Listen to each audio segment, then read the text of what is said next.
Surgery కంటే hospital bill అంటేనే భయం. అదే మధ్య తరగతికి అందుబాటు ధరలో వైద్యం. Medistar hospitals. ఏమైంది వాసు? నన్ను మిమ్మల్ని ఇలా చూస్తే మా నాన్నగారు తిడతారు. ముందు మీరు లోపలికి వెళ్ళండి. ఓ ఓకే. మీ డ్రైవింగ్ చాలా బాగుంది. యాక్చువల్గా ఇంకా సూపర్ గా డ్రైవ్ చేస్తానండి. మీరున్నారని ఒక లెవెల్లో చేశాను.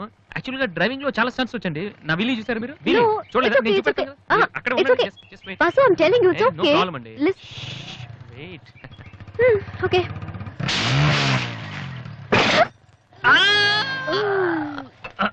అచ్చు వాసు, ఏమైంది వీలి? కొంచెం బ్యాలెన్స్ తప్పిందండి. మీరున్నారు కదా, కొంచెం ఓవర్ కాన్షియస్ అయ్యాను అంతే. వాసు, నిన్ను చూస్తే నవ్వాలో ఏడవాలో తెలియట్లేదు. తెలియనక్కర్లేదు, లోపలికి వెళ్ళండి. గో.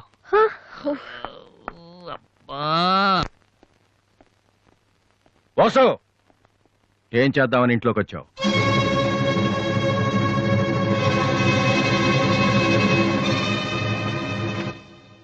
ఏంటిది?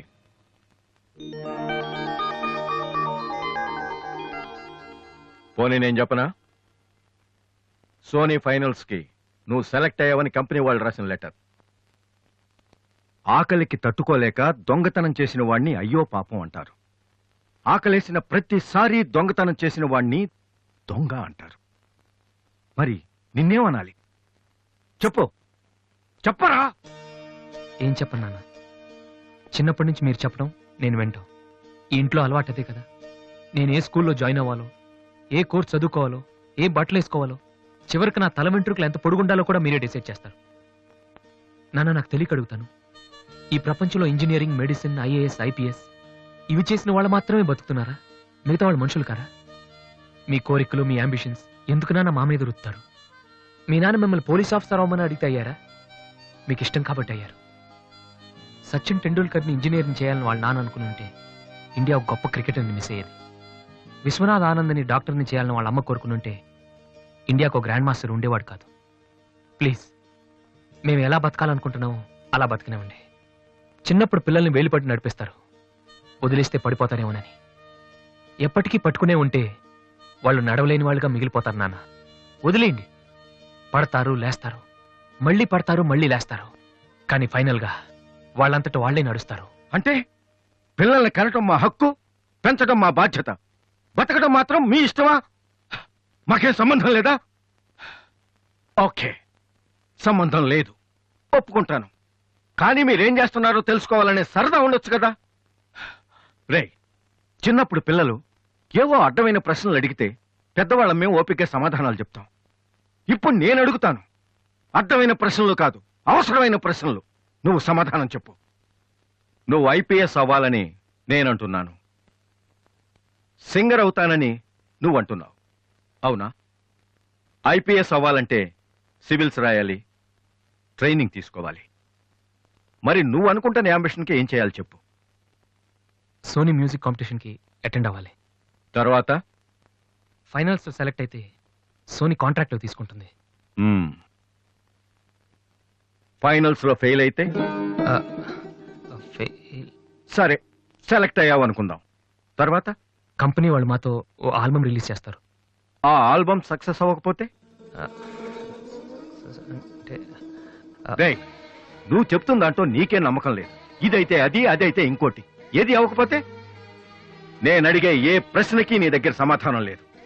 కానీ నేను చెప్పే ప్రతి దానికి నా దగ్గర సమాధానం ఉంది. నువ్వు ఐపీఎస్ అవ్వకపోతే ఎస్ఐ సెలక్షన్ పంపిస్తాను.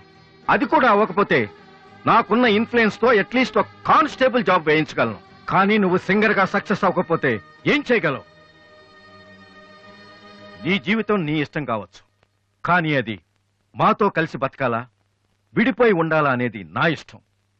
నీకు 5 నిమిషాలు టైం ఇస్తున్నాను, బాగా ఆలోచించుకో. నేను చెప్పిన మాట వింటావో, జనం నీ పాట వినాలనుకుంటావో నువ్వే నిర్ణయించుకో. కానీ ఈసారి బయటికి వెళ్తే మళ్ళీ లైఫ్ లో ఈ ఇంట్లోకి రాలేవు. ఏమండి? 5 మినిట్స్. అన్నయ్య, నీకు ఫోన్. హలో వాసు, నేను బిల్ గేట్స్. సోనీ రిజల్ట్ ఏమైనా తెలిసిందా? Hello hello. Soni finals select అయ్యాం. ఈవినింగ్ ప్రాక్టీస్ స్టార్ట్ చేద్దాం. వేరే ప్రోగ్రామ్ ఏం పెట్టుకోదు.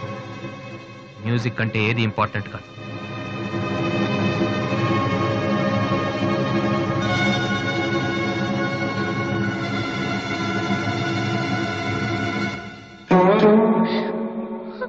రేయ్, తండ్రికి భవిష్యత్తుకి భయపడినవాడు జీవితంలో పైకి రాలేడురా. నీకు ఈ రెండిట్లో ఏదన్నా గౌరవం లేదు. నువ్వు బాగుపడవురా, బాగుపడవు. హా.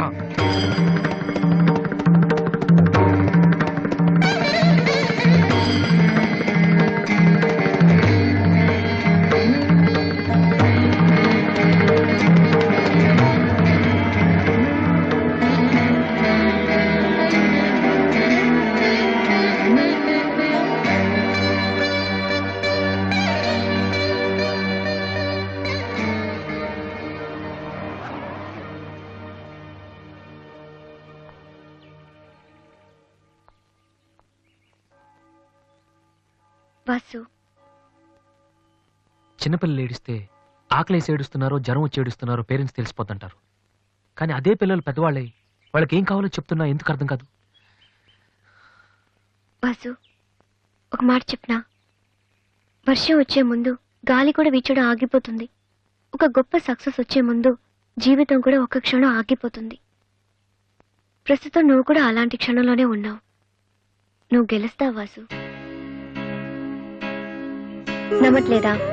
నిజం. సరే, రేపు నువ్వు ఫైనల్స్ లో సక్సెస్ అయితే చాలా మంది పార్టీలు ఇస్తారు. కానీ నువ్వు ఫైనల్స్ కి వెళ్ళక ముందే నేను పార్టీ ఇస్తాను. దాన్ని బట్టి నీ మీద నాకెంత నమ్మకం ఉందో తెలుస్తుంది కదా. ఏంటలా చూస్తున్నావు? రేపు ఈవినింగ్ నేను నీకు ట్రీట్ ఇస్తాను. Okay? Smile man. Okay boy. Divya, నేనంటే నమ్మకం ఉందని నువ్వు చెప్పినంత తేలిక నువ్వంటే ప్రేమ ఉందని నేను చెప్పలేకపోతున్నాను. అసలు ఆ మాట నేను చెప్పగలుగుతానా? గాడ్, నాకు ప్రేమించి మనసిచ్చావు. చెప్పే ధైర్యం కూడా ఇవ్వు ప్లీజ్.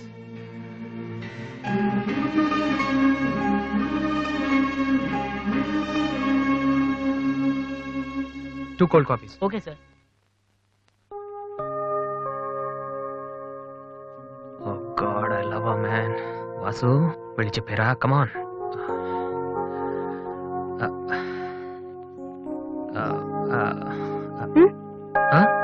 ఏమైనా అన్నావా? లేదే, చెప్తా ఉన్నావు కదరా. హాయ్, ఆ? ఐఎమ్ లిఖితా కామిని. మేం తేజ టీవీలో మనసులో మాట అనే ప్రోగ్రామ్ చేస్తున్నాం. మీరిద్దరు ఫ్రెండ్సా, లవర్సా? అది ఇట్స్ ఓకే, దాని గురించి తర్వాత ఆలోచించి ఆడిషన్ కి రండి. ఈలోపు నేను క్వశ్చన్ అడుగుతాను. మీ పేరు? వాసు. ఓకే వాసు, మీరు ఈ అమ్మాయిని లవ్ చేస్తున్నారా? ఏంటండి మరి పబ్లిక్ లో అడిగేస్తే? అనుకుందాం. ఫర్ ఎగ్జాంపుల్, మీరు తనకి చాలా రోజుల నుంచి ఐ లవ్ యూ చెప్పాలనుకుంటున్నారు. ఇప్పుడే ఇక్కడే ఆ విషయం చెప్పాలంటే ఎలా చెప్తారు? కమాన్ వాసు, ఇట్స్ అ గేమ్.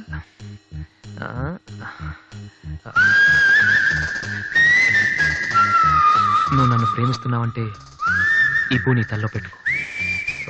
ప్రేమించడం లేదంటే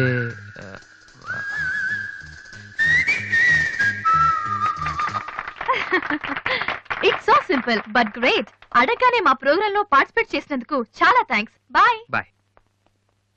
సారీ దివ్య, టీవీ వాళ్ళు సడన్ గా అడిగితే. టీవీ ప్రోగ్రామ్ కదా వాసు, నిజం కాదు కదా. It's okay. Sir, your order is ready.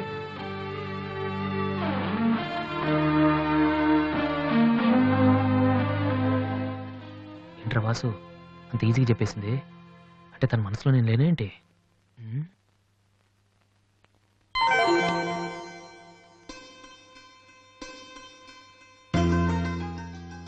రే వాసు, ఇప్పుడు కానీ పూతల్లో పెట్టిందో నీ లవ్ సక్సెస్.